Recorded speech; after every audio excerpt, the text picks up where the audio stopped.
أن يرضوا المرأة موضوع حجابك إنه نيد كوهينا قلبنا كوهينا نقاط كان مهم كإن صوشي سببت أن أريد وحويان hablo muslimaad oo lunsan iyo niman iyaguna gaaladu ay ku shaqaystaan oo inagu dhex nool ayaa markay xijaabka ka doodayaan waxa ay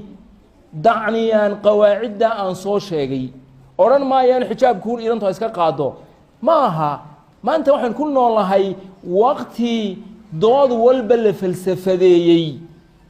oo aad iyo aad looga soo shaqeeyo gaala ay ka soo shaqaysay oo ku dul dhisan mabaadi islaamka asal ahaan ka soo horjeeda marka inagoo qawaacida aan soo sheegay soo fahnay oo ugu weyn tahay in rag iyo dumarka uu farqi u dhaxeeyo abuur ahaan iyo sharci ahaan labadaba taana caqligii iyo xisigii iyo ahkaamtii quraanka sunnuhuba ay noo tilmaamayaan ayaa waxaan leenahay ilaahay jalla wa ala wuxuu dumarka muslimaadka ku waajibiyay xijaab ku waajibiyay أحكام تفصيلية قلي مايو لكن waxaan doonayaa inaan tilmaamo horta xijaabkan asalahaan tiisu waxa weeyaan wuxuu si toos ugu xiran yahay asturaada iyo xishoodka labada mabda walaasha muslimadda xijaabani waa inay si qoto dheer ay u fahamto in xijaabkan ay xiran tahay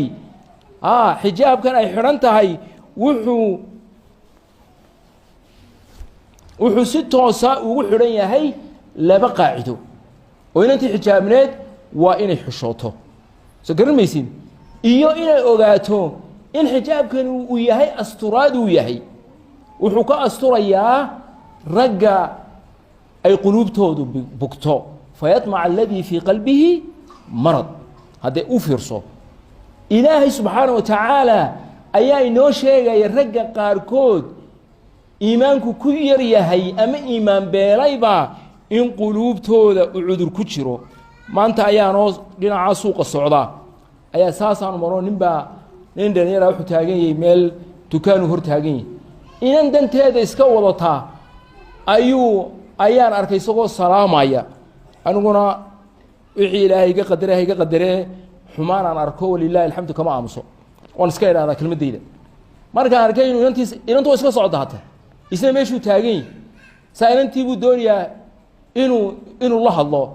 intay saa ogtay iska dhaaftay saa ku wareedhe maxaad inanta u cilaaqaysaa sir waan salaami oo yaa ku baneeyay inaad salaantay ku baneeyay inaad salaam imaamna wuxuu ku leeyay raxmatullaahi calayhi waa imaam shaafici min aimati shaaficiya weeyaan loo aaneeyo fiqiga shaaficiga wuxuu leeyahay haddii nin iyo haweeney keliya ay iska soo horbaxaan xitaa in salaama looma ogola nin iyo jamaaca dumar way salaami karaan jamaaca dumar nin way salaami kartaa laakiin nin keligii socda iyo gabar keligii socda imaamna wuxuu ku leeyahay inay salaamaan mashruuc ma saan ku yaa ku yiri salaam adiga salaanan kamu doonay cilaaq buu ku doonay saasaan ugu war maxaad inanta cilaaqisa marka inanta xijaabani awalan wa qabla kulli shay waa inay fahamto xijaabkan maqsuudkiisa weyni waa xishood iyo asturaad weeyaan nusuusta shareecada haddaad dib aad u daba gashana waxaad fahmaysaa in maslaxada weyn ee laga leeyahay xijaabku waxa weeyaan waa in inantii asturnaato oo iska asturto kuwa ilaahay uu yidhi quluubtooda cudur baa ku jira cudurku waa maxay waxay u iilanayaan waa tamac faasida waxa ku jira shahwad xaaraan ayaa quluubtooda ku jirtaa waxa ay dareemayaan najaas bay quluubtooda ay ka dareemayaan hadda intaana ficilka aanay hadal ee aanay wax kala sameyn ilaahay wuxuu noo tilmaamayaa quluubtooda ayaaba aslan xumaan ku jirta